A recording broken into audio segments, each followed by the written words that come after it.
이 시간 우리 함께 하나님의 말씀 보겠습니다. 잠언 말씀입니다. 잠언 3장 13절에서 26절 말씀입니다. 잠언 3장 13절에서 26절 말씀 우리 함께 보도록 하겠습니다. 13절로 26절 말씀 우리 교독해서 같이 읽도록 그렇게 하겠습니다. 지혜를 얻은 자와 명철을 얻은 자는 복이 있나니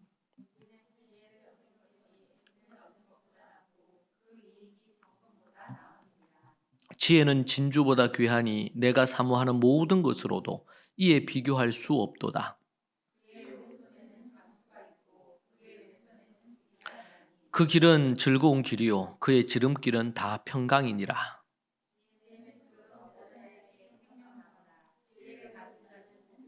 여호와께서는 지혜로 땅에 틀을 놓으셨으며 명철로 하늘을 견고히 세우셨고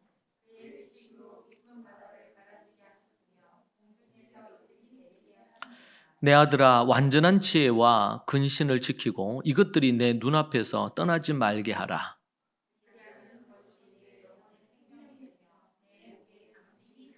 내가 내 길을 평안히 행하겠고 내 발이 거치지 아니하겠으며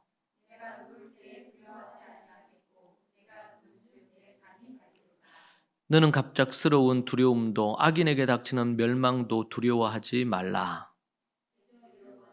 내가 의지할 이시니라. 내 발을 지켜 걸리지 않게 하시리라. 아멘. 이제 잠언 3장으로 우리가 들어오게 되는데요. 우리가 계속 지혜에 대해서 우리가 보고 있습니다. 특별히 지혜에 관하여 우리가 살펴보면서 우리에게 주시는 메시지가 있는데, 특별히 지혜라고 하면 우리는 삶에서 살아가는 어떤 기술이다. 삶을 살아가는 어떤 하나의 방법이다. 그렇게 우리가 생각을 합니다. 물론 그런 의미가 이 지혜라는 단어 안에 있습니다. 그러나 근본적으로 하나님을 경외하는 그 마음과 이 지혜는 연결되어 있다는 것을 발견하는데요. 우리 잠언 3장 1절에서 4절까지 말씀을 보면 내 아들아 나의 법을 잊어버리지 말고 내 마음으로 나의 명령을 지키라. 그리하면 그것이 네가 장수하여 많은 해를 누리게 하며 평강을 더하게 하리라. 여기 보면 지혜자가 특별히 아버지가 아들에게 말하듯이 그렇게 말하고 있죠. 내 아들아 나의 법을 잊어버리지 말고 내 마음으로 나의 명령을 지키라. 그렇게 이야기하고 있습니다. 3절에서도 인자와 진리가 내게서 떠나지 말게 하고 그것을 내 목에 매며 내 마음판에 새기라. 4절에 그리하면 네가 하나님과 사람 앞에서 은총과 귀중 여김을 받으리라. 지금 우리가 잠언 1장, 2장, 이제 3장 계속 되어지는 부분들마다 계속 반복되게 강조하고 있는 것이 있다면 그것은 바로 하나님께 집중하는 것입니다. 여호와 하나님을 경외하라. 여호와를 경외하는 것이 지혜, 지식의 근본이다. 그렇게 우리 잠언 1장에서 언급을 하고 또 어떤 내용의 전환이 있을 때마다 그때 나오는 것이 바로 여호와 하나님을 기억하라. 그 하나님의 지혜와 지식에 마음을 두라. 이런 메시지가 계속 반복해서 나옵니다. 우리는 보통 지혜라 그러면 좋은 이 땅을 살아가는 데 있어서 필요한 좋은 거다. 좋은 글이나 좋은 이야기나 뭐 삶의 어떤 그런 기술이나 방법이다. 이렇게만 생각하거든요. 물론 그런 부분도 있습니다. 자, 그런데 그 뿌리, 그 근거에 해당되는 게 뭐냐? 바로 여호와 하나님을 경외하고 그분을 사랑하고 그분의 말씀을 귀히 여기고. 그래서 우리가 어떻게 보면 잠언을 읽는데 실질적으로 뭔가 실제적인 것도 내용이 나오지요. 그런데 계속 우리에게 반복해서 얘기하는 거가 뭐냐면 내 아들아 나의 법을 잊어버리지 말고 내 마음으로 나의 명령을 지키라. 그러니까 이 얘기가 계속 나와요. 그죠? 나중에 또 9장으로 가면 또 나오고 7장에도 나오고 계속 반복해서 나옵니다. 이 말이. 1장 8절 내 아들아 아비의 훈계를 들으며 내 어미의 법을 떠나지 말라. 이렇게 얘기를 했죠. 그 말씀에 또 다른 동일한 말씀이에요. 내 아들아 나의 법을 잊어버리지 말고 네 마음으로 나의 명령을 지키라.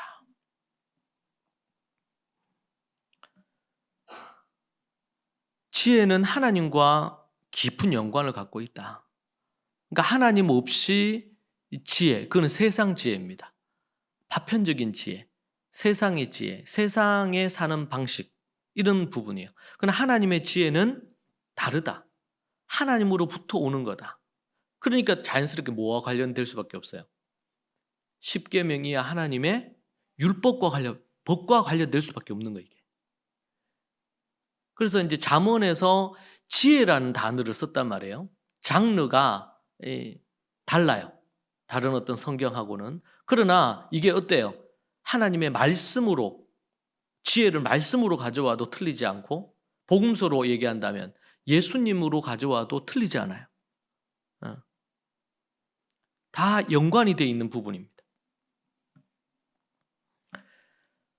그래서 진실한 마음으로 하늘의 지혜를 추구하고 세상적인 어떤 유혹을 극복할 수 있는 힘을 우리가 얻고 선한 길을 걷는 것이 필요합니다.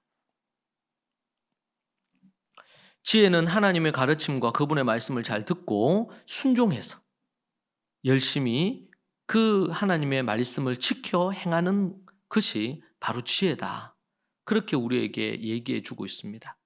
그래서 지혜는 말씀을 통해 하나님의 뜻을 알고 깨달아서 그것을 지켜서 우리의 육신의 건강과 장수할 뿐만 아니라 번영을 누릴 수 있다. 그 2절에서 얘기를 하고 있죠. 그리고 그 하나님의 지혜, 말씀을 우리에게 목에 걸고 있는 목걸이처럼 장신구를 해서 가지고 있는 것처럼 달고 다녀라. 그리고 마음판에 새기라. 이 히브리어로 카타브라는 단어인데 기록하다, 쓰다, 이것을 이제 새기다라고 번역을 했어요. 마음판에 새기라는 거예요. 기록해두라, 간직해두라 하는 거예요. 그 중요한 것을 잊어버리지 말아라. 그러니까 이게 우리가 목걸이가 건다는 거, 아니면 어디에 차고 있다는 거, 이건 뭐야? 늘 그것을 확인하고 본다는 의미를 갖고 있어요. 그것을 항상 보고 항상 찾으라는 거예요. 제가 이스라엘 갔을 때 참 놀라웠던 거는 뭐냐면 저들의 어떤 문화, 생활 방식이 틈만 나면 하나님의 말씀을 보는 거예요. 그래서 그 통곡의 벽이라 그러죠. 그곳에 이제 갔을 때도 이제 직장 생활 하던 사람들이 식사 시간, 점심 시간이 되면 점심을 먹고 다 이제 여러분들 기도할 때 쓰는 그 탈릿이라고 이게 천 있잖아요. 그거 하고 이제 킵하고 이런 거 킵하는 데 쓰고 있으니까 탈릿이 들어가 있는 작은 이런 가방이 있어. 휴대용 작은 가방. 그 안에 뭐가 있냐면 이 유대인들이 쓰는 거 있잖아요. 탈릿이라 그러는데 그걸 그 안에 가지고 있어요. 그러니까 그거 하나씩을 들고 한 200m 정도 되는 그 길을 따라서 걸어가지고 통곡의 벽까지 오는 거예요.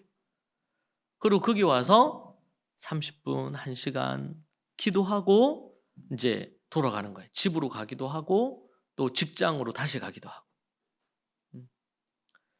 그리고 회당에 제가 이렇게 갔을 때도 노년에 제가 한 번씩 보여드린 사진에 보면 노년의 백발의 어른들 이런 분들이 회당 곳곳에 앉아가지고 하나님의 말씀을 봐요. 기도하고 말씀 보고. 그리고 해가 지는 4시나 5시쯤 되고 그러면 많은 사람들이 회당으로 보거나 아니면 예시바 이런 데 가서 거기서 말씀을 묵상하고 연구하고 토론하고 이런 것들이 있어요. 네. 이제 지혜를 얻기 위해서 날마다 주야로 그 말씀을 묵상하라고 성경을 우리에게 얘기하잖아요.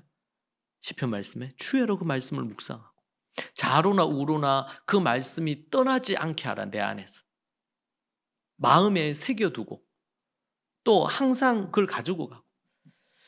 그 다큐멘터리처럼 이렇게 촬영한 영상이 있는데 이제 전 세계의 3대 상인, 뭐 아라비아 상인, 또 유대 상인, 뭐 중국 상인 이렇게 해가지고 나온 다큐멘터리가 몇 부로 된 내용이 있었습니다. 그 중에 이제 유대인들의 이 내용 중에 어떤 게 있었냐면 어떤 한 사람이 이제 그 빵집을 운영하는 거예요. 근데 빵을 굽고 판매하고 이렇게 하는데 아침에 사람들이 많이 사가고 뭐 계속 손님들이 계속 오는 게 아니잖아요. 그런데 그 사장님이 앉아 있는 그 책상 거기에 의자에 있는데 거기에 항상 펼쳐져 있는 것이 성경 말씀이에요. 그래서 손님 맞을 때 손님 맞고 이렇게 하고 빵 구울 때 굽고 필요한 거 내놓을 때 전시하고 이렇게 하고는 손님이 좀 뜸하다. 그러면 앉아서 그 말씀을 보는 거예요, 다시. 메모하고 또 보고. 항상 그 말씀이 자기에서 떠나지 않도록 그렇게 만드는 거죠. 여러분, 이게 성경에서 우리는 주야로 그 말씀을 묵상하고 쉬지 말고 기도하고 주야로 그 말씀 묵상하고 항상 그 말씀이 내 안에 있도록 간직하고 이렇게 하라는 말씀들이 성경 곳곳에 나오잖아요. 그죠? 근데 그것을 어떻게 그렇게 할 수 있느냐? 말씀을 하야를 하고 그리고 일상생활 속에서 늘 그 말씀을, 이 말씀이 뭐예요? 지혜의 말씀이거든. 이 지혜의 말씀을 늘 간직하고 그 말씀대로 살려고 하는 거예요. 여러분, 우리가 머리에 지식으로 갖고 있는 그것은 그것으로 끝날 뿐이에요. 이 지식이 머리로 가지고 있는 이것이 가슴으로 내려와야 돼요. 그렇죠? 그리고 이것을 또 가슴으로 내려와서 깨달음이 오고 감동이 오고 진심으로 해서 손발로 움직여서 실천해야 되겠죠. 그렇지 않으면 그것은 그냥 알고 있는 것에 그쳐요. 때로는 아무 쓸모가 없어요. 말씀을 하야 하는데 말씀을 묵상하는데 숙제처럼 그냥 하는 거예요. 그러면은 그것은 뭐예요? 하나님께 상달되질 않아. 그래서 가정에서 어떻게 해야 됩니까? 우리 자녀들 특별히 어떻게 해요? 늘 제가 우리 실리콘매 늘 들고 다녀야 된다 그랬죠? 그래서 올바른 흐트러지거나 이렇게 하고 그러면 톡톡 두드려주고 바른 자세로 삶의 태도를 가질 수 있도록 부지런히 건실히 징계하고 이렇게 하지 않으면 올곧게 세워지지 않습니다. 올곧게 좋은 어떤 태도와 인성과 인격이 만들어질 수가 없어요. 그래서 건실히 징계해야 된다. 부지런히 일찍부터 부지런히 징계를 해야 된다. 그렇게 우리에게 얘기하고 있는 부분입니다. 그 마음에 뭐예요? 새기라는 거예요. 쓰라는 거예요. 기록하라는 거예요. 그 말씀이 항상 그 사람을 지배할 수 있도록. 여러분, 우리가 그 말씀이 새겨져 있으면은 어떤 상황에서 뭔가를 해야 될 때 그 말씀이 나를 지배해서 이끌어 주는 거예요. 그렇게 하면 안 된다. 그렇게 하는 것은 바른 것이 아니다. 부모님 말씀을 아니면 또 어떤 누구의 말씀을 들을 때 경청하고 그 말씀에 주의를 기울이고 그렇게 해야 된다. 근데 그걸 머리로는 알고 있어요. 다 외우고 있어요. 그런데 가슴으로 가져와서 실천하지 않으면 그것은 안 가지고 있는 것과 다를 바가 없단 말이에요. 도리어 그렇게 해서 머리가 굵어져서 다른 사람 판단하고 때로는 믿지 않는 사람들에게 어떤 율법주의적으로 잣대를 갖고 판단하고 정죄하고 이게 바리새인들이 했던 짓이거든요. 그래서 항상 뭐예요? 그 마음을 지킬 수 있도록 마음을 계속 다루어 줘야 돼요. 마음을 겸손하게 바르게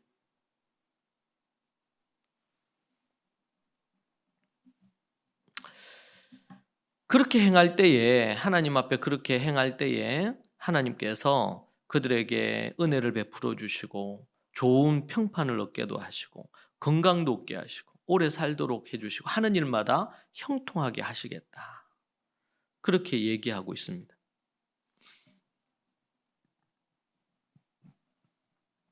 이 지혜의 유익을 누리기 위해서 4가지 조건이 있습니다.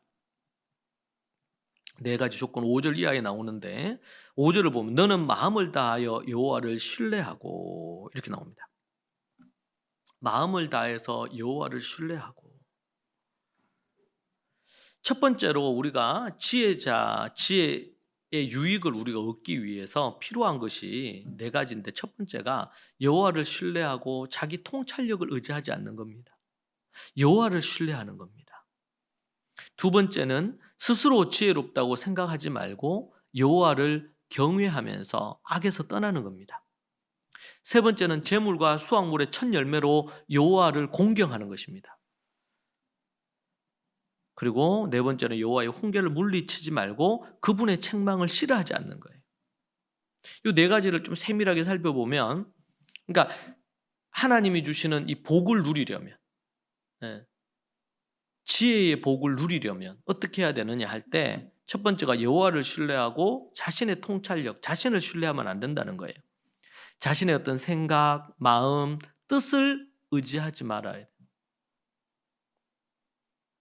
여호와 하나님을 신뢰해야 하죠. 그런데 자신을 신뢰하는 거예요. 그래서 중요한 게 이 현대인들이 자기 생각이 중요해요. 자기 마음이 중요하고 자기 감정이 중요하고 자기 뜻이 중요한 거예요. 그런데 하나님이나 예수님을 신뢰하진 않아요. 이런 자들을 어리석다. 성경 그렇게 얘기를 합니다. 그들은 자기 생각에 갇혀 살아요. 어떤 사람 이런 얘기하는 걸 들었습니다. 내 주변에 나에게 뭔가 도움을 주거나 나에게 뭔가 나를 코치해 주거나 이럴 사람이 내게는 없다. 그런 얘기하는 사람들을 만나봤거든요. 나를 도와줄 자가 없다 나는. 그러면서 자기 안에 더 갇혀요. 그런데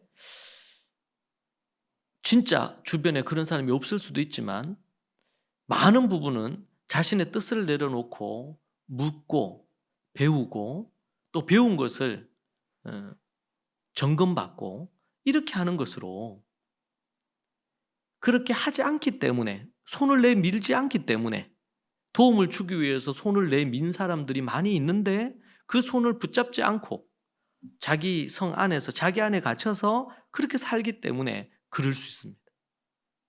이게 뭐야? 신뢰하지 않는 거예요. 다른 사람을 신뢰하지 않기 때문에 어떤 도움을 받지 못해요. 많은 사람들이 우울증에 있으면서 자기 그 부분에 대한 걸 얘기를 안 한단 말이에요. 그러니까 상담자의 도움을 받을 수 있거나 아니면 전문가의 어떤 도움을 받거나 이럴 수 있는 기회들을 많이 잃어버려요. 그러면서 갈수록 더 어떻게 돼요? 우울함에 더 깊이 빠지게 되죠. 그런데 자기 마음속에 어떤 게 있어요? 이 누군가에게 이 얘기를 해서 그런 부분에 도움을 받을 수 있을 건가? 그 신뢰가 없죠. 물론 과거의 어떤 상처나 이런 것들이 그런 것들을 막을 수도 있습니다. 자신의 뜻을 내려놓고 묻고 배우고 또 배운 대로 하려고 애를 써보고 그렇게 하면서 뭔가 또 코치를 받고 이렇게 하는 인생의 부분들을 가져야 되는데 그러기 위해서는 뭐 해야 됩니까? 적극적인 긍정적인 태도와 자세가 필요합니다. 스승이나 도움을 줄 자가 없는 부분이라기보다는 실제로 그 도움을 거부하는 경우들이 많이 있습니다. 그러니까 그래서 어릴 때부터 가정에서 부모나 자녀 사이에 부모와 아니면 어머니와 자녀, 아버지와 자녀 사이에 그런 어떤 훈련이 필요해요. 적극적으로 내가 얘기하고 얘기를 듣고 이런 어떤 문화, 그런 어떤 습관 이런 것이 가정에서 만들어지지 않으면 성인이 되고 나서도 그렇게 한다는 걸 되게 어려워하는 경우들을 많이 봅니다. 삶에 어떻게 보면은 그런 멘토들이 많으면 많을수록 우리에게 큰 도움을 받을 수 있겠죠. 그런데 실제로 정말 이 멘토를 두고 그런 도움을 받기보다는 그냥 뭐예요? 늘 자기 안에서 생각하거나 아니면 그렇게 하는 거예요. 여러분 성경에 보면 솔로몬의 아들인 르호보암이 왕이 됐을 때 그가 주변에 장로들이 정말 많았잖아요. 지혜로운 장로들이 많이 있었어요. 그런데 그분들에게 묻고 이렇게 하기보다는 누구예요? 자기 친구에게 물었어요. 그런데 장로님들의 얘기와 지혜자들의 얘기와 친구들의 얘기가 다른 거예요. 근데 이 로보암이 큰 실수를 합니다. 어떤 실수를 합니까? 그 지혜자들의 말에 귀를 기울이지 않아요. 무시해버립니다. 지금처럼 이 시대처럼 그랬을 수도 있죠. 꼰대라 그러고 이렇게 하면서 나이 든 사람들은 뒷방 늙은이 취급하고 이렇게 하는 형태로 한단 말이에요. 아프리카 속담에는요. 지혜로운 노인 한 명이 이제 세상을 떠나면 도서관 하나가 없어졌다고 이렇게 말을 해요. 도서관 하나가 없어지고 수많은 인생을 예를 들면 90년을 살았다, 80년을 살았다. 그러면은 사는 날 동안 가지고 있는 많은 이런 거예요. 지혜로움이 있잖아요. 삶의 경험과 경륜과 이런 것들이 많잖아요. 그런 부분들.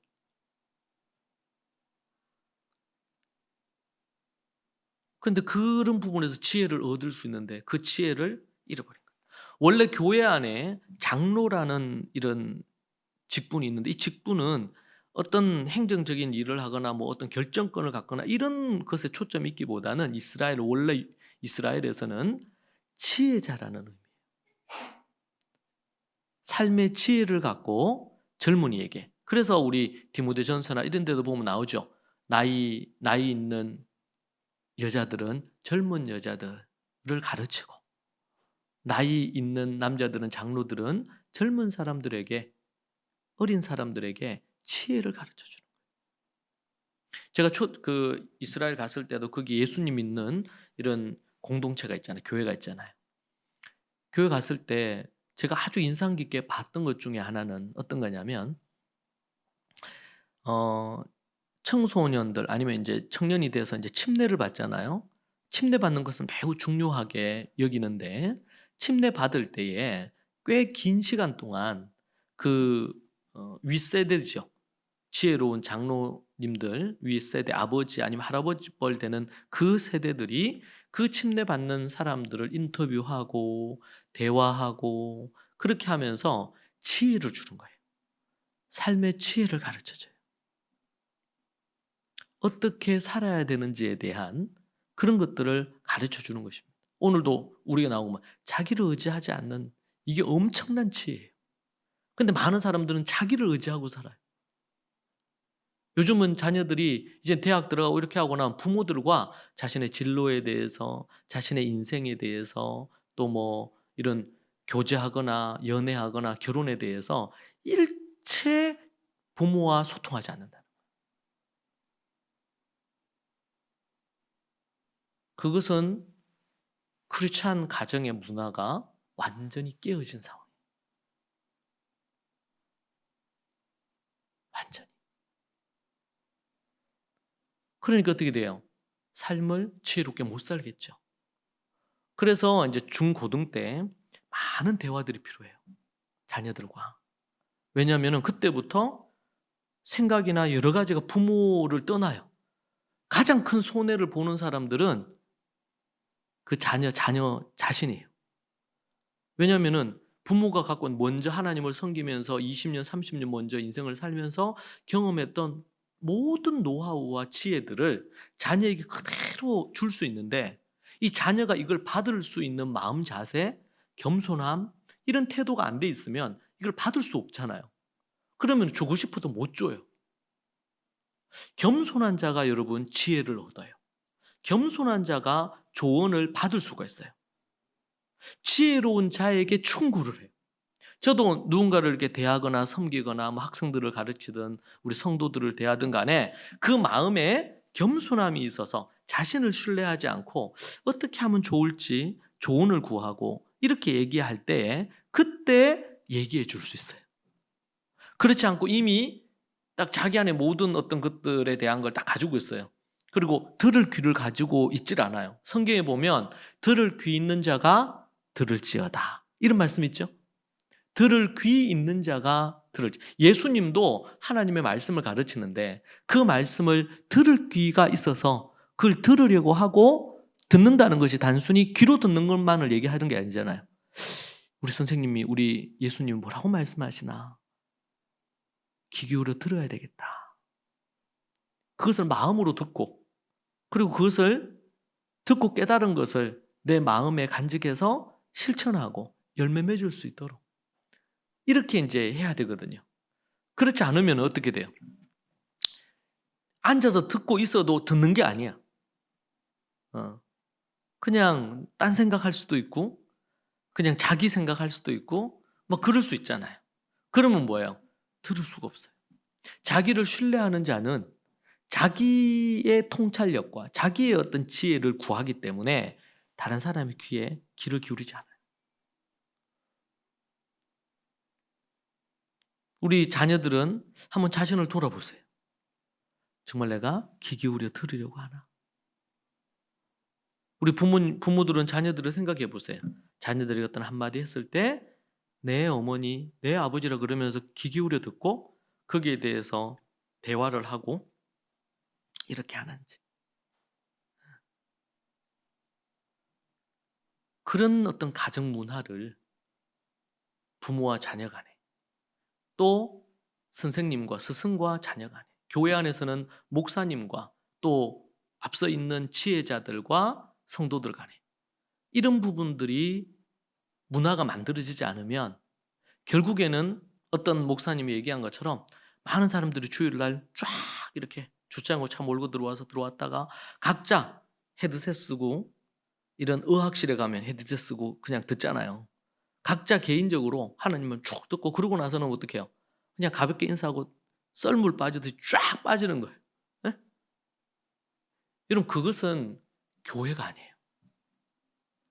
그러면은 예수님이 12명의 제자 데리고 그들과 함께하고, 또 70명의 제자들과 함께하고, 제자들에게 하나님 말씀을 가르치고, 그런 형태로 관계를 맺으면서 이렇게 하지 않았을 거예요. 삶의 어떤 문제, 가정의 문제에 대해서, 자녀의 문제에 대해서, 인생의 어떤 문제에 대해서 관여하거나 얘기하거나 이렇게 하지 않았을 거예요.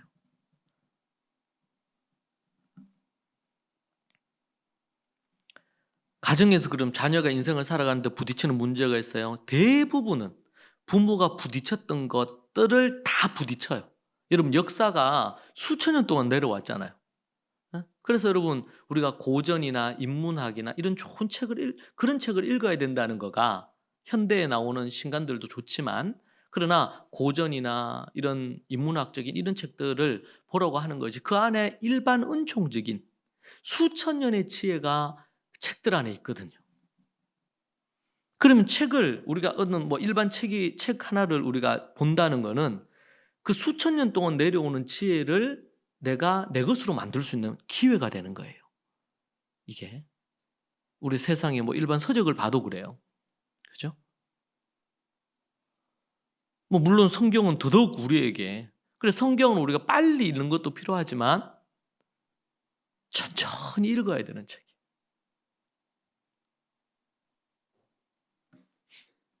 여호와를 신뢰하고 자신의 통찰력을 의지하지 마라. 예를 들면 5절, 너는 마음을 다하여 여호와를 신뢰하고 내 명철을 의지하지 마라.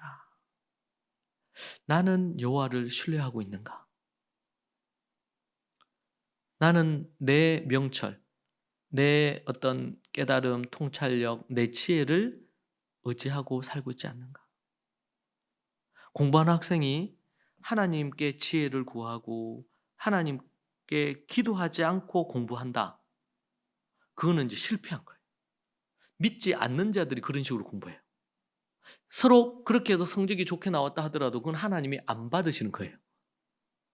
하나님을 위한 공부가 아니면, 똑같죠? 우리가 비즈니스를 한다, 사업을 하는데 이 사업이 돈벌이를 위한 사업이냐 그냥, 그러면은 세상 하나님을 믿지 않는 자들이 비즈니스 하거나 직장생활 하거나 공부하는 것과 별 다르지 않잖아요.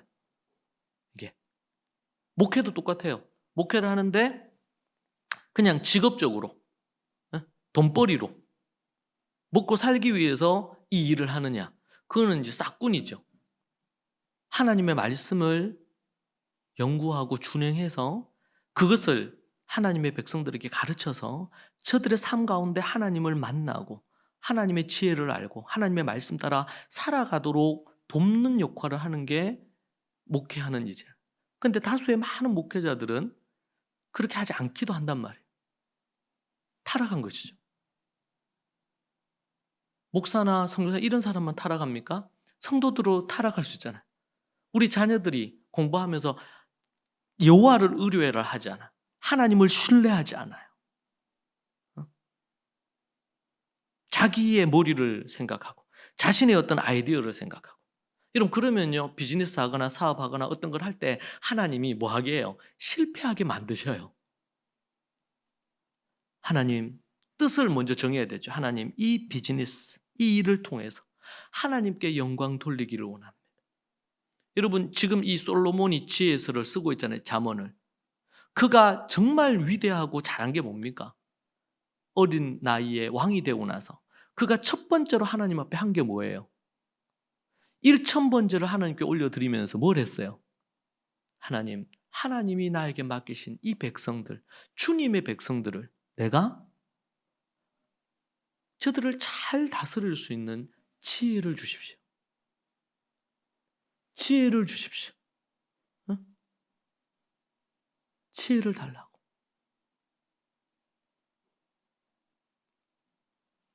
내가 왕이 됐는데 하나님 내가 왕으로서 잘 다스리게 해주세요. 이렇게 얘기한 게 정확하게 보면 하나님의 백성들을 내가 잘 그들을 섬기고 그들을 이끌 수 있도록 하나님 나에게 지혜를 주세요. 이 말에, 이 기도에, 이 마음에 하나님이 완전히 넘어간 거예요.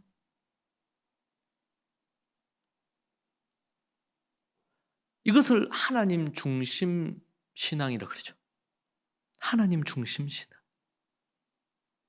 하나님 중심 신앙. 하나님을 생각하는 거예요. 왕인데 하나님을 생각하는 거예요.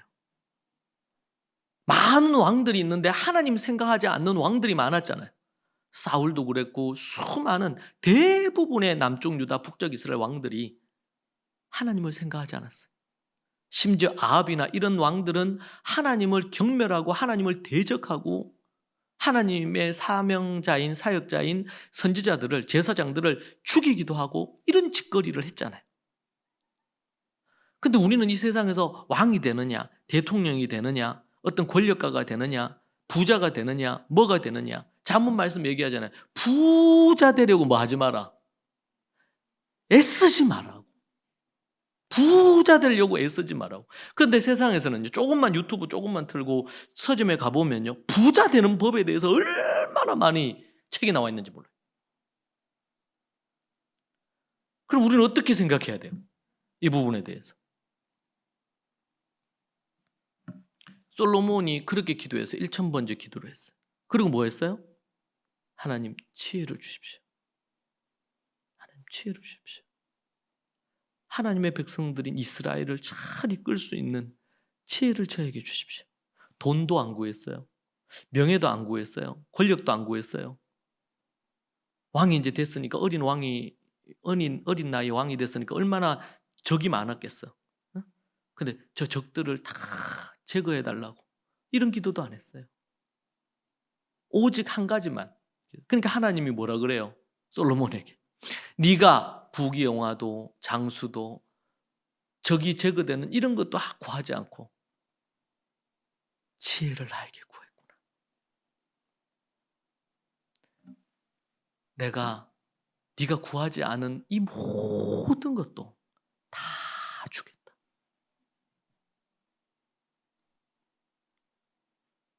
네가 구하지 아니한 모든 것도. 이게 여러분 마태복음 6장 34절에 가면 먼저 그의 나라와 그의 의를 구하라. 그리하면 이 모든 것을 앞에 문맥에 보면 먹는 거, 입는 거, 마시는 거 이 모든 것을 더하여 주리라. 이 모든 것을. 성경에 우리에게 너무나 명확하게 얘기해 주잖아요. 너무나 명확하게.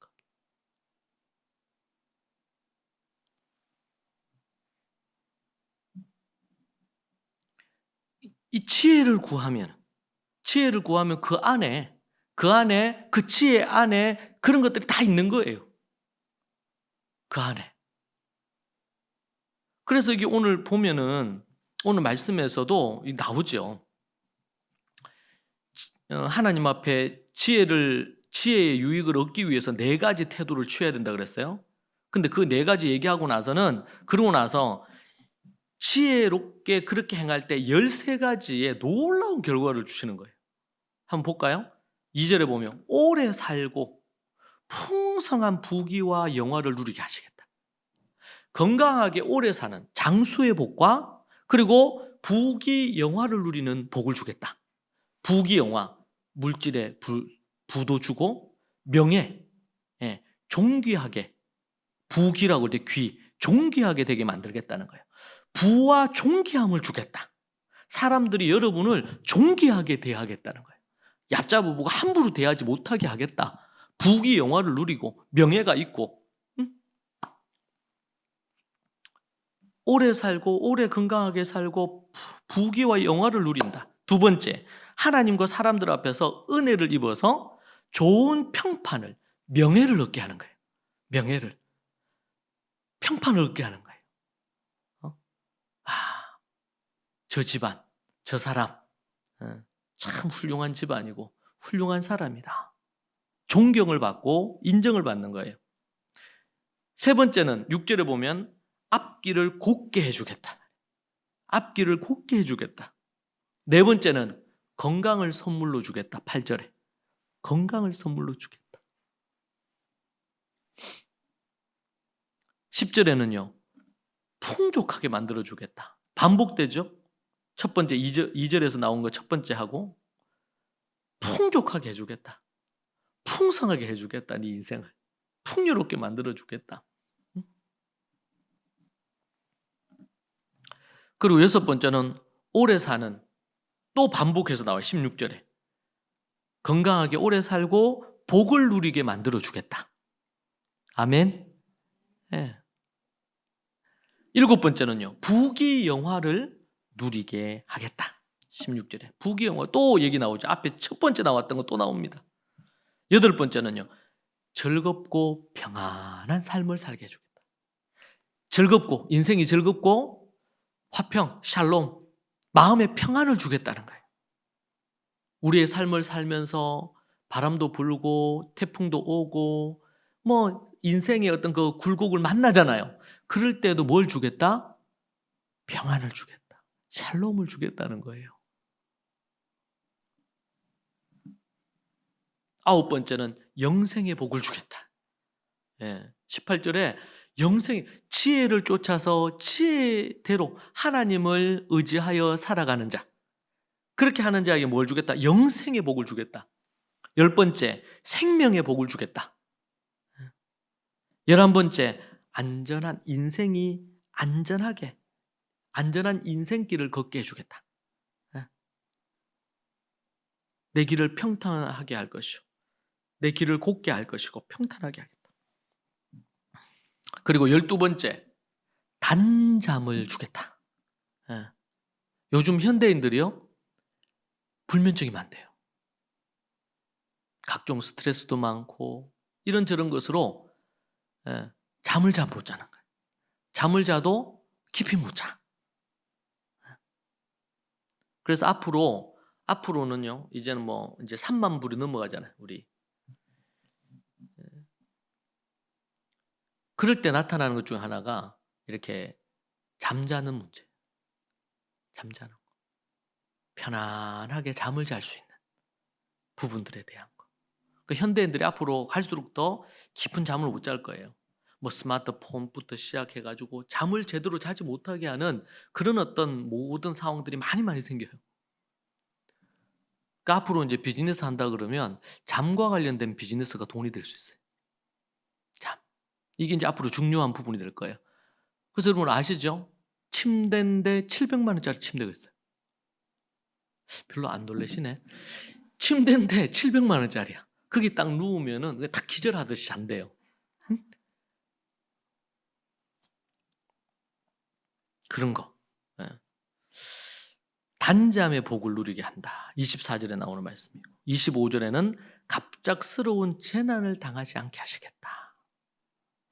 물론 하나님이 우리를 연단하시고 이끌어 가시는 과정 속에 이런 것들이 있을 수 있죠. 때로는 어려움도 생기고 이렇게 할 수 있어요. 그러나 일반적으로 하나님을 섬기면서 지혜롭게 사는 자들, 여기서 그냥 단순히 이스라엘 백성들이 하나님을 알고 하나님을 믿었잖아요.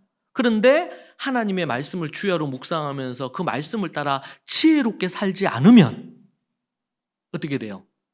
이 복을 못 누려요. 그냥 성경을 우리가 뭐 알고 좀 하야 좀 하고 이렇게 한다고만 되는 게 아니라 마음과 뜻과 힘을 다해서 그 말씀을 사모하고 그 말씀을 지켜 행해야 돼요. 지혜롭게 그 일을 행하며 살아야 돼요. 그럴 때 어떤 역사가 일어나고 변화가 생기고 하나님 앞에 이런 복을 누릴 수 있어요. 13가지의 복을 누릴 수가 있는 거예요. 믿습니까? 여러분 모두 다 이 13가지의 복을 누리시기를 바랍니다. 진정으로 누리게 될 줄로 믿습니다.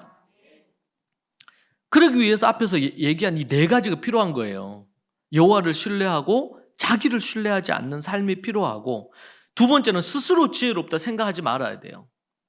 스스로 지혜롭다 생각하는 사람은 여호와를, 하나님을 경외하지 않고 악에서 떠나지 않는 거예요. 그게 7절 말씀입니다. 7절 읽어볼까요?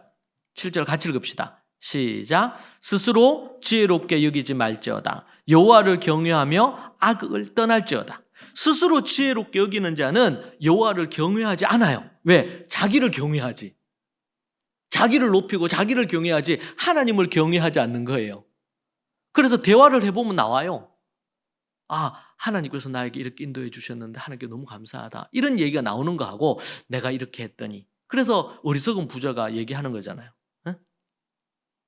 내 창고를 더 넓히고 내가 이렇게 부자가 되었고 계속 나 다 그 얘기예요.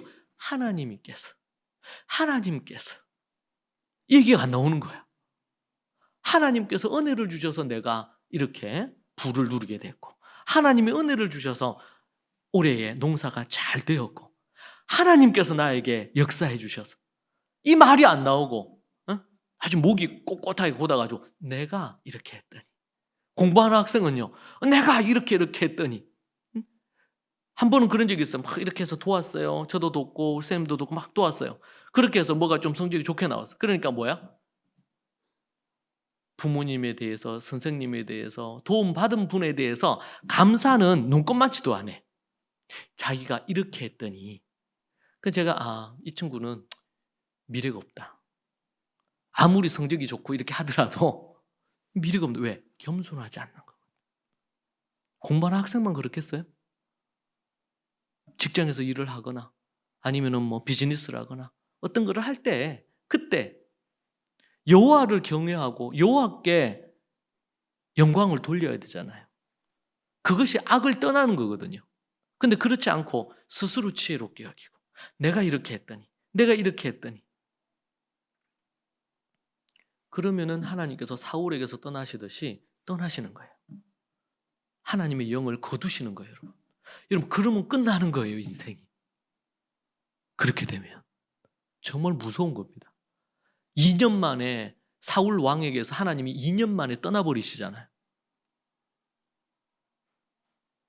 여러분, 우리는 이걸 두려워해야 돼요.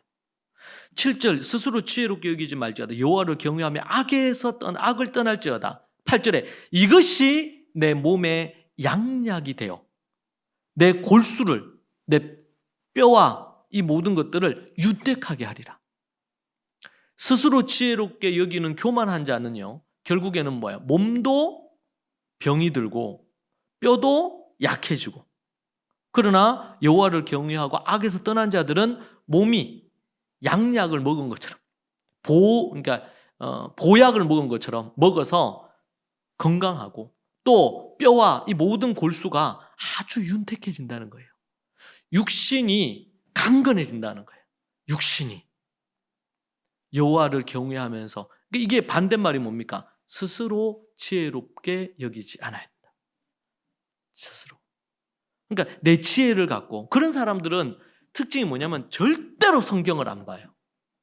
하나님의 말씀에 귀를 기울여서 그 말씀에서 지혜를 얻으려고 하지 않는다. 자기 지혜를 자꾸 추구한단 말이에요. 결국에는 인생이 망하게 돼 있어요.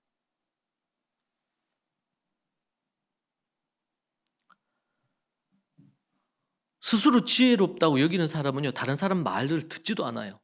훈계나 충고 이런 거 귀에 귀뚱으로도 듣지도 않아. 그냥 자기 원하는 대로 쫙 가는 거예요. 스스로 지혜롭게 여기는 자는 주님의 음성의 조언, 충고 이런 것도 귀 기울이지 않습니다. 여러분 그런 사람들 결국에는 몸도 망가지고 마음도 망가지고 영혼도 망가져요. 우리의 몸은 육체, 우리의 정신, 우리의 영혼은 결코 분리할 수가 없어요. 분리할 수가 없어. 세 번째는 재물과 수확물의 첫 열매로 여호와를 공개한다. 여러분 하나님께서 지혜를 주셔가지고 내가 이런 것도 하고 하나님께서 지식의 영을 주셔서 내가 이렇게 공부도 하고 내가 하나님께서 이런 사업적인 아이템과 아이디어와 이런 것들을 주셔서 건강을 주셔서 내가 사업도 하고 직장 생활도 이렇게 해가지고 어려운 가운데서 직장 생활을 했는데 이 직장에서 인정받고 이렇게 해서 할 수 있게 됐고 이런 사람들의 마음에는 뭐가 있을까요? 지혜로운 자는 하나님께 감사하는 거예요. 너무 기쁜 거예요. 이 모든 것들을 하나님이 주신 분이 우리 하나님이시니까 그 하나님께 내 재물과 수확물의 첫 열매를 하나님 앞에 내가 드려야 되겠다. 주님께 이 첫 열매를 주님께 드려야 되겠다. 어? 너무 감사하니까.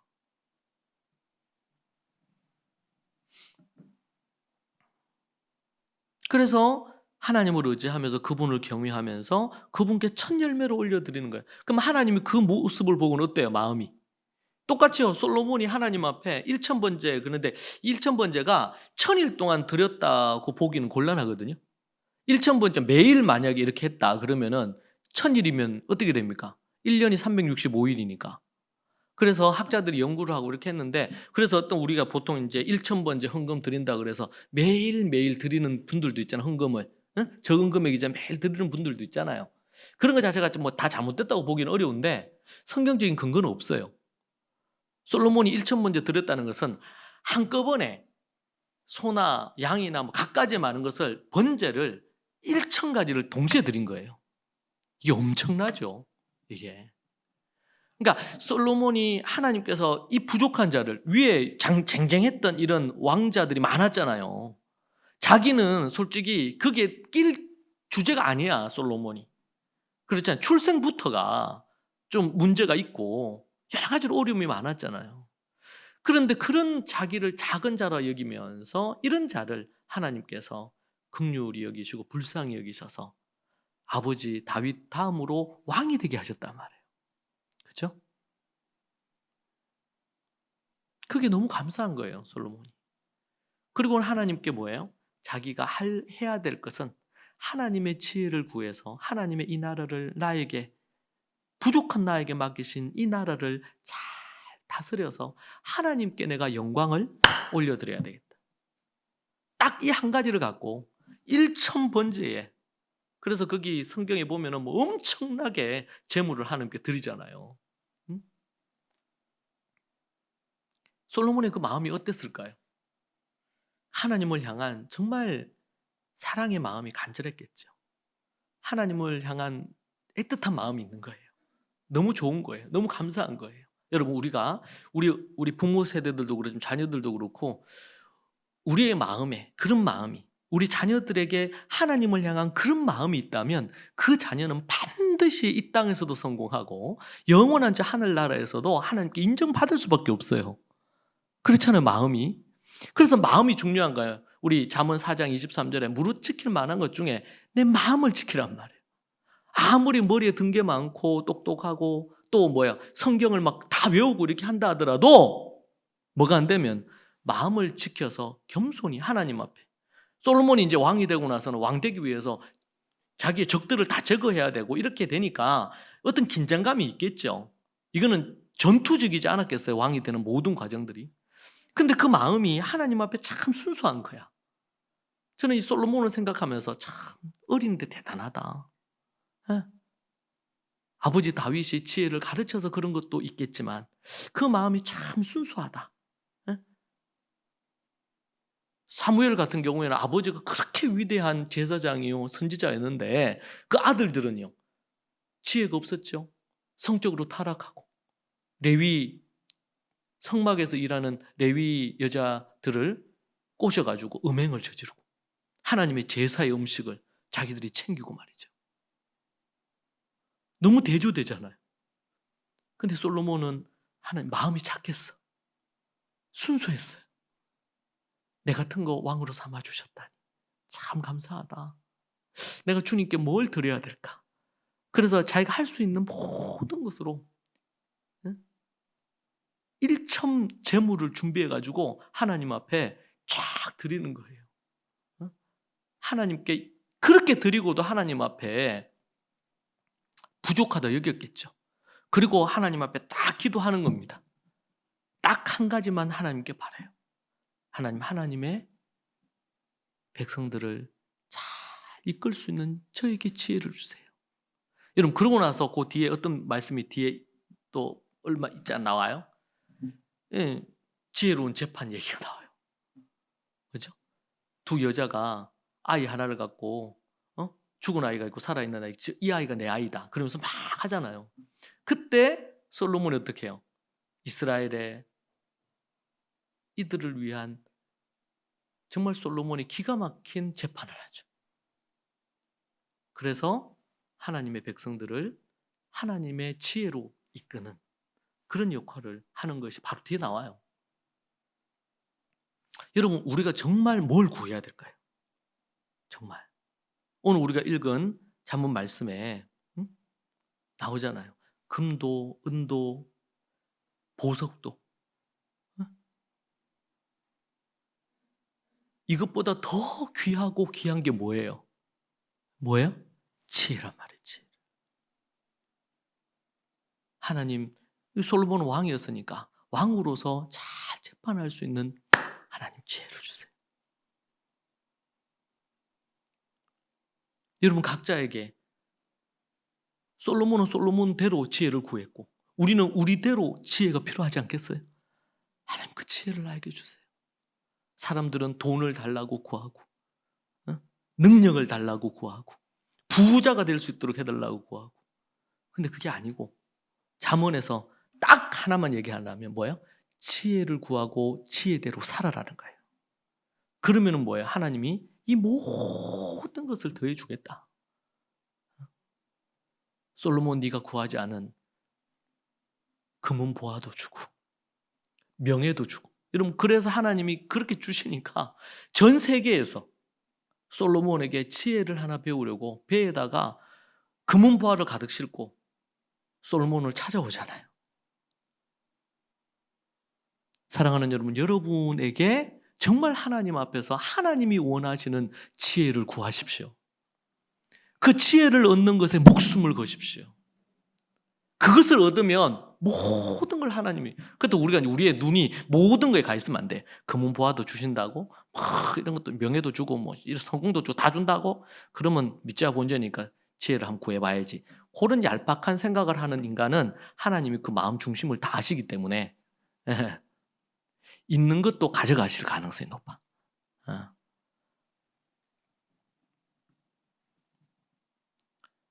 너무 감사하니까 재물과 수확물의 첫 열매를 싹 하나님 앞에 다 드리는 거예요. 솔로몬이 그런 심정으로 1000번제를 드렸어요. 그리고 딱 한 가지 지혜를 구했어요. 하나님. 그러니까 지혜를 얻으려고 이걸 하나님께 드린 게 아니에요. 지금 1000번제를. 하나님께 너무 감사해서 1000번제 드리고 그리고 하나님께 하나님 하실 수 있으면 저에게 백성을 잘 이끌 수 있는 지혜를 주세요. 저에게 그게 정말 절실히 필요합니다. 자기가 이제 왕이 됐으니까 떵떵거리고 막 사람들을 부려먹고 왕으로서 막 그리고 자기가 왕궁에서 부귀영화를 누리고 이런 것에 그의 관심이 있었던 게 아니고 하나님의 지혜로 나라를 잘 다스리는 것에 그 마음입니다. 그러면서 재물 첫 열매를 드리면서 하나님을 공경한 거예요. 하나님을 공경한 거예요. 여러분 우리가 그렇게 살아야 되겠어요. 그리고 우리의 자녀들에게 그렇게 살도록 얘기해야 돼요. 얘기해야 돼요. 그게 있으면 그 아이의 자녀의 그 일생을 하나님이 이끌어 주시는 거예요. 그게 있으면 하나님이 여러분의 삶의 길을 이끌어 주시는 거예요. 인도해 주시는 그 약속했잖아요. 13가지 약속. 하나님 이끌어 주시는 거예요. 그리고 11절에 내 아들아 여호와의 징계를 경히 여기지 말고 그 꾸지람을 싫어하지 말라. 여호와의 훈계를 물리치지 말고 그분의 책망을 싫어하지 말라는 거예요. 내 아들아 여호와의 징계를 매와 벌과 이 징계를 경히 여기지 말고 하나님께서 꾸지람을 줄 때에 책망하고 꾸지람을 줄 때에 싫어하지 말아라. 대저 여호와께서 그 사랑하시는 자를 징계하시기를 마치 아비가 그 기뻐하는 사랑하는 아들을 징계함 같이 하시느니라. 아멘. 여러분 히브리서 12장 5절에 보면 이 말씀을 그대로 가져와서 얘기합니다. 또 아들들에게 권하는 것 같이 너희에게 권면하신 말씀도 잊었도다. 일러스되 내 아들아 주의 징계하심을 경히 여기지 말며 그의 꾸지람을 받을 때에 낙심하지 말라. 히브리서 12장 5절이에요. 6절에 주께서 그 사랑하시는 자를 징계하시고 그가 받아들이시는 아들마다 채찍질하심이라 하였으니 너희가 참음은 징계를 받기 위함이라. 하나님이 아들과 같이 너희를 대우하시나니 어찌 아버지가 징계하지 않는 아들이 있으리요. 징계는 다 받는 것이거늘 너희에게 없으면 사생자요 친아들이 아니니라. 그러니까 징계가 없는 자식이다. 징계를 받은 적이 없다. 친자식이 아닐 가능성이 높다. 어떻게 사랑하는 내 자식인데 징계하지 않고 매를 들지 않고 책망하지 않고 채찍질하지 않고 꾸지람을 하지 않는 자식이 있겠냔 말이에요. 그래서 8절에서 징계는 다 받는 것이거늘 너희에게 없으면 사생자요 친아들이 아니다. 9절에 또 우리 육신의 아버지가 우리를 징계하여도 공경하였거늘 하물며 모든 영의 아버지께 더욱 복종하며 살려 하지 않겠느냐. 10절에 그들은 잠시 자기 뜻대로 우리를 징계하였거니와 육신의 아버지는 오직 하나님은 우리의 유익을 위하여 그의 거룩하심에 참여하게 하시느니라. 11절은 무릇 징계가 당시에는 즐거워 보이지 않고 슬퍼 보이나 그렇죠. 매 맞고 책망 듣고 혼찌검이 나는데 그걸 기뻐할 경우가 어디 있겠어요. 후에 그로 말미암아 연단받는 자들은 의와 평강의 열매를 맺느니라. 징계를 받아서 연단을 받아서 그 습관과 안 좋은 이런 것들을 고치면 어떻게 돼요? 연단받아서 의와 평강의 열매를 맺게 된다. 그렇죠? 거룩함에 참여하게 된다. 뭐 하면? 징계를 받은 자식은. 계시록 3장 19절에서도 무릇 내가 사랑하는 자를 책망하여 징계하노니 그러므로 네가 열심을 내라 회개하라. 사랑하는 자 교회를 향해서 얘기하는 책망하고 징계한다. 고린도전서 11장 32절에서도 우리가 판단받는 것은 주께 징계받는 것이니 이는 우리로 세상과 함께 정죄함을 받지 않게 하려 하십니다. 징계하는 이유가 뭐예요? 징계해서 악으로부터 떠나고 안 좋은 습관으로부터 떠나고 죄된 것에서부터 떠나서 나중에 뭐예요? 세상과 함께 정죄함을 받아서 하나님의 심판 아래 놓이지 않도록 하기 위해서. 그래서 징계를 하는 거예요. 징계를. 그러니까 그런 징계가 있을 때 어떻게 해야 된다고 말하는 거예요, 지금. 잠언 3장 11절 12절에서 징계를 경히 여기지 말고 꾸지람을 싫어하지 마라. 이런 자녀들이, 이런 학생들이 귀한 거예요. 성도들도 꾸지람을 받거나 잘못된 부분에 대해 책망 들으면 내가 어떤 부분을 고쳐야 될 건가? 이렇게 생각을 해야 되거든요. 어떻게 나한테 이럴 수가 있느냐? 이렇게 생각하면 그럼 뭐예요? 받을 수가 없어요. 영적인 어떤 복을 누릴 수가 없겠죠. 그래서 지금 내 아들아 여호와의 징계를, 그러니까 내 아들아 앞에서 1절에서 내 말을 들으라 그랬잖아요. 내 말을 들으라. 내 법을 따르라. 왜냐하면 아버지가 하나님의 법을 따르니까 하나님의 법으로 내가 너를 가르치는데 그 법을 따르라는 거예요. 그리고 지금 11절 12절에서는 여호와의 징계가 있을 거다 너에게. 근데 그 징계를 경히 여기지 말고 그 앞에 꾸지람을 싫어하지 마라. 책망하고 벌을 받고 매를 들면 내가 어떤 부분을 고쳐야 되는가 생각하라는 거예요. 그런 부분에서 그걸 고쳐야 된단 말이에요. 이게 지금 현대 같은 경우에는 학교에서 뭐 예를 들면 선생님이 그런 훈계나 책망이나 이런 체벌 이건 아예 못하죠. 그래서 학교가 망하는 거예요. 그래서 다음 세대가 차세대가 망하는 거예요. 희망이 없어요. 왜냐면 학교가 무너지면 미래가 무너지는 겁니다. 미래가. 근데 이미 미래가 무너졌어요. 힘이.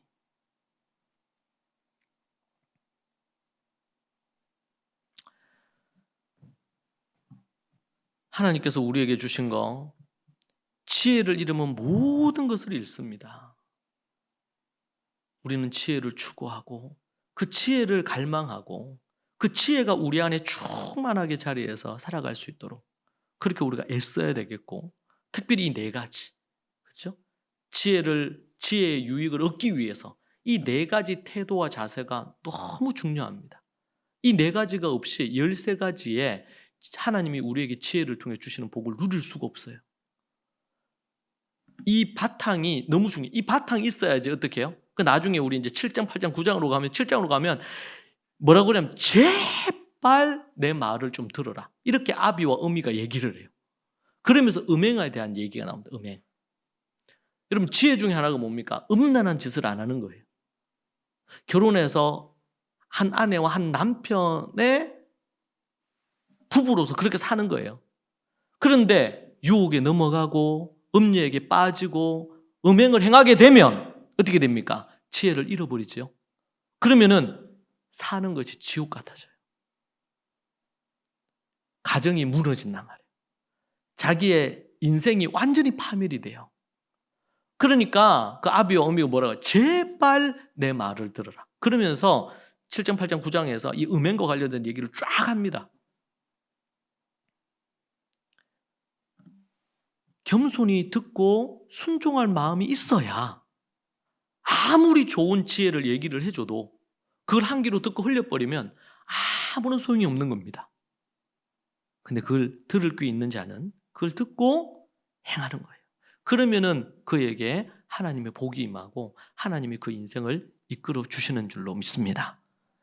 그것이 우리에게 주는 이 잠언의 엄청난 메시지예요. 그래서 지혜가 제일이에요. 지혜를 추구하고 하나님 앞에 그렇게 서야 되겠습니다. 우리 함께 이 말씀 붙들고 같이 기도하겠습니다.